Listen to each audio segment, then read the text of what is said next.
السلام عليكم ورحمة الله وبركاته. النهاردة معانا البنوتة القمر دي. شايفين حالة الشعر هنا، الشعرية ما شاء الله ناعمة. آه، ما فيهاش موجة كتير. بس هي كان مشكلتها في التقصف والهيشان. طبعا وهي نازلة بتحتاج ان هي تعمله على طول بيبي ليس او سشوار. مفيش اهتمام بيه ان هي بتحط مرطبات او ترميم مثلا كل فترة. فده بيخلي الشعراية زي ما انتم شايفين كده مش صحية، شكلها مش صحي. مع الهيشان والتقصف ده طبعا بتلجأ هي الحاجات تعملها بتزود الهيشان والتقصف دوت. فالنهارده ان شاء الله انا اخترت اعمل لها جلسة ديب تريتمنت. ولما بنقول تريتمنت الناس كلها بتبقى عايزة تسأل وتعرف عبارة عن ايه. الديب تريتمنت يا جماعة هي جلسة ترميم.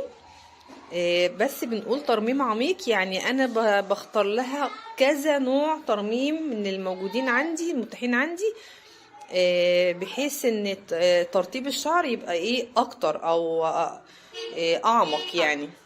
في الحالة دي انا اخترت ان انا كمان احط مع الترميم نسبة بروتين صغيرة جدا. يعني ان شاء الله الترميم دوت كان بنسبة تقريبا 80% والبروتين بنسبة 20%. ما اقصدش بيه ان انا عايزة افرد الشعر، بس اقصد اني اساعد الشعراية ان هي تتشرب الترميم اللي انا حطاه. وهيساعد كمان ان هو يضيع لي الهيشان او النفشة اللي في الشعراية ديت. طبعا بنوزع المادة وبنسيبها المفروض ساعة، ساعة ونص. انا سبتها يا دوبك ساعة وربع بس لان حالة الشعر كانت كويسة جدا، مش محتاجة ان هي تقعد اكتر من كده. مجرد ما انا وزعت المادة عليها انا حسيت بالفرق، حسيت ان الشعرية قد ايه طريت معايا. حسيت ان الهيشان والنفشة دي راحت، حتى الموجة بتاعتها وسعت. احنا كنا هنا خلاص سيبنا الشعر تقريبا ساعة وربع، ودلوقتي احنا هنشطف الشعراية نص شطفة كده 50%، وبعدين ننشف الشعراية ونبدأ. احنا كده شطفنا الشعر تقريبا نص شطفة، لان انا مش عايزة مادة الترميم كلها تنزل من الشعر. دلوقتي انا بنشف الشعر، هنشفه طبعا 100%، وبعدين نبدأ نكبس الشعر. مرحلة البيبي ليس طبعا محتاجة مكوى تكون هادية جدا على الشعر. مش هعلي حرارة المكوى قوي لان دي مش كبس بروتين يا جماعة. انا يا دوبك بعمل ترميم، وكمان انا عايزة اصلح الشعراية، ما ينفعش ان انا ازود مكوى قوي عليه. حتى هتلاحظوا ان انا في الكبس بكبس مرة 2 3 وخلاص كده الشعراية اكتفت وهي لمعت وحاساها ان هي شربت المادة اساسا.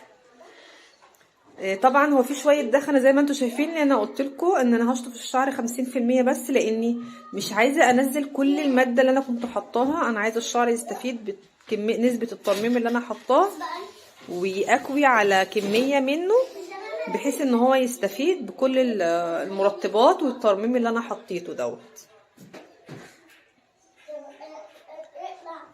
زي ما انتم شايفين مكوى خفيفة جدا. ما تشغلوش بالكم بالدخنة دي، الدخنة دي حاجة طبيعية جدا لان الشعر لسه مدهن من المرطبات اللي عليه.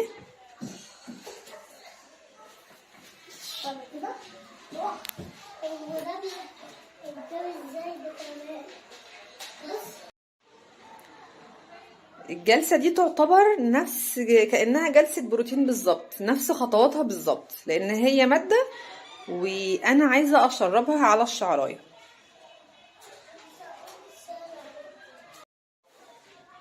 هنا انا خلصت خلاص كبس نص الشعر. طبعا واضح الفرق بين النصين. النص ده بقى لامع، النفشة اللي فيه دي راحت، التقصف راح، والنص التاني لسه الله المستعان. هنا احنا خلصنا خلاص كبس الشعر، لسه طبعا ما شطفناش. باين قد ايه ان الشعر اترطب.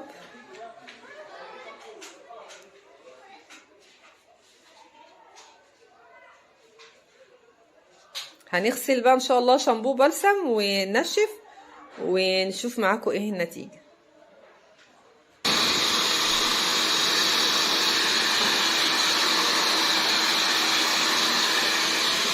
مسكت طبعا الشعر هوا بارد، ده الاصح للشعرايه، بلاش الهوا السخن على الشعرايه عشان ما يخليهاش تاني تفصل.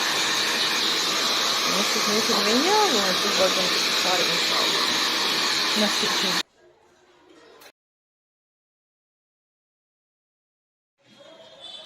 اللهم بارك الشعرايه طبعا ما بقتش ليس خالص.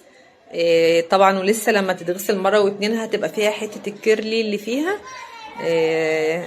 الموجة وسعت والتقصف راح، وطبعا الهيشان والنفشة دي راح ما شاء الله. شكل الشعر بقى صحي بجلسة خفيفة على الشعر من غير مكوى حامية قوي على الشعر ولا مادة حامية قوي على الشعر. كل ده طبعا وان هي بنوتة صغيرة كمان مش محبوب قوي ان انا استخدم لها حاجة جامدة قوي على الشعر. يا رب تتهنى بيه، ويا رب اكون فدتكم بجلسة الديب تريتمنت.